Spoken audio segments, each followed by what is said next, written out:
వివరాల్లోకి వెళ్తే ఆదిలాబాద్ జిల్లా రిజిస్ట్రేషన్ కార్యాలయంపై అవినీతి నిరోధక శాఖ అధికారులు దాడులు నిర్వహించారు.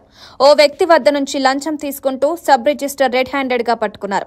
ఆదిలాబాద్ సబ్ రిజిస్టర్ కార్యాలయంలో joint sub register Srinivas Reddy documentary registration కు 5,000 రూపాయల లంచం తీసుకుంటుండగా ఏసీబీ అధికారులు పట్టుకున్నారు. Accused officer K Srinivas Reddy గారు జాయింట్ సబ్ రిజిస్టర్ 2 కంప్లైంట్ దగ్గర నుంచి రిజిస్టర్ తన భూమిని రిజిస్టర్ చేయడం కోసము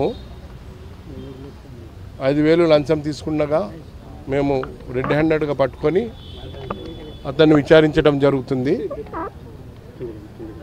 తదుపరి విచారణ అనంతరం అతన్ని ఏసీబీ కోర్టులో ప్రవేశపెట్టడం జరుగుతుంది. అదేవిధంగా అందరూ కూడా ఎవరికి లంచం ఇవ్వకూడదు.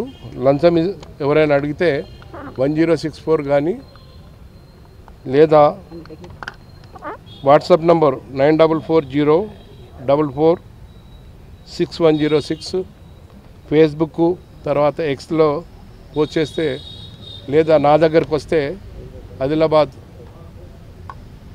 డిఎస్పీ గారి దగ్గరకు వస్తే మేము మీకు తగిన సహాయం చేస్తామని చెప్పేసి ఈ సందర్భంగా